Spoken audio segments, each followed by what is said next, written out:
Hey, this is Dave from the Centurion's Review. I got a piece of gaming history here. This is Strategy and Tactics, issue number 1, back when it was a journal and not even a magazine. It was called the Journal of American Wargaming. This is from January of 1967.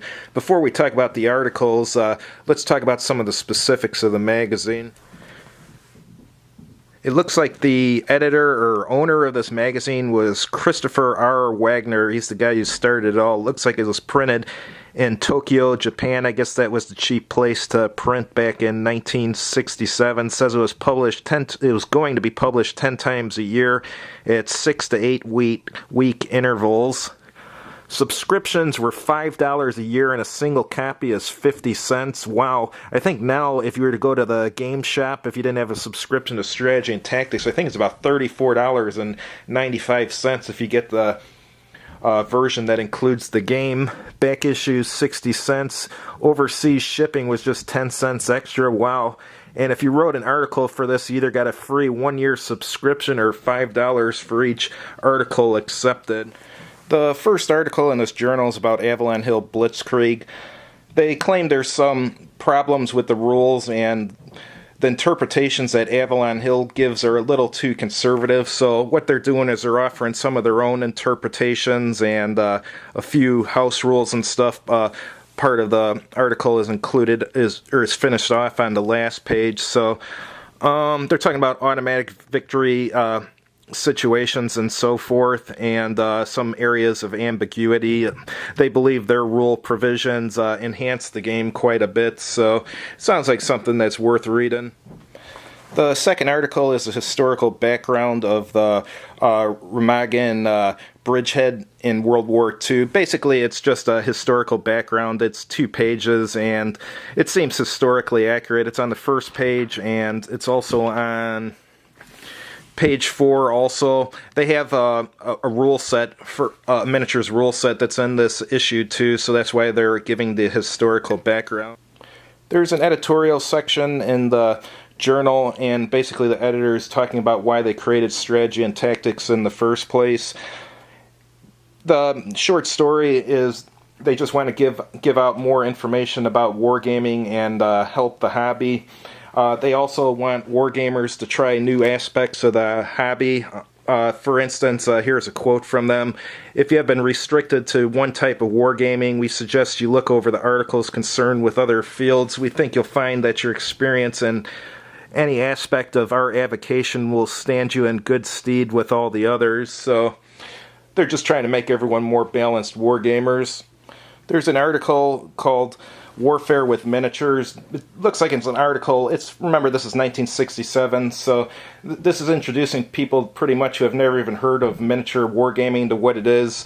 The author has some ideas that seem strange now, but probably were not strange back then. Like, he was talking about how miniatures basically were 20 to 30 millimeter usually, but he preferred 54 millimeter miniatures, and he was talking about basing, how you would put miniatures in a tray, which is how we do it nowadays too. We just put them on, glue them all to the same base or stand. But one thing he put in here, which I thought was utterly hilarious, is he says when he wins a battle with his 54 millimeter miniatures, the miniatures that were the most heroic, he paints a medal on them, which I thought was just absolutely hilarious. The author of the miniatures article also has a little page here about how to create your own wargaming table with dimensions and list of materials and stuff. It has some interesting stuff you don't see on modern miniatures wargaming tables. Like, it has a specific section to hold your reserves, a cut-in section where you put the stool. That's kind of cool, actually.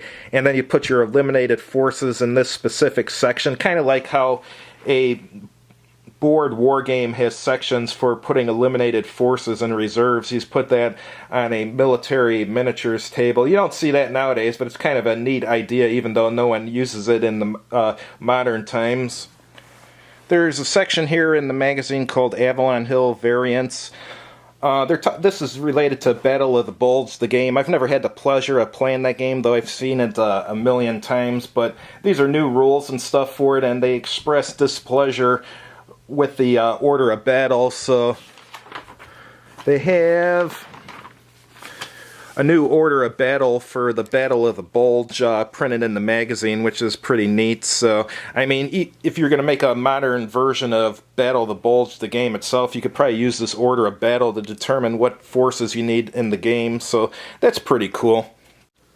Also, what's really neat is it has order of appearance of the German forces and so forth. So, yeah, I mean, this is still relevant today, this order of battle, because like I said, if you're making a Battle of the Bulge game, this is what you need to determine what forces and when they come in the game. So even though this was printed in 1967, it's still relevant. Instead of having an option to have a game in the issue like Modern Strategy and Tactics and Modern War and so forth, this had a rule set. It's a miniature rule set, and it actually looks like a board game because of the squares here, but apparently back then they drew 4-inch squares on their military miniature tables for, I don't know if it was to regulate movement or what, I guess to make it more board game-like or something, but here it shows how you would set up the battlefield for the Battle of Remagen. There's the bridge and stuff. And over here, it has forces, U.S. forces, German forces, combat value, replacement value. It has something down here called sector capacity. That sounds kind of like stacking or something. So in buildings, you could have 4 infantry troops or 2 infantry weapons. On open terrain, you have a different stacking. So it looks like they're kind of running the miniature game sort of like a board war game. Shows the initial setup. And this isn't the full rules in this issue. It's going to be several issues that the rules will be printed in. So here, what else do they have? The objective, and I think the next issue is going to show how movement is done and so forth. And here's some really old ads. Continental Hobby Supplies, never heard of them.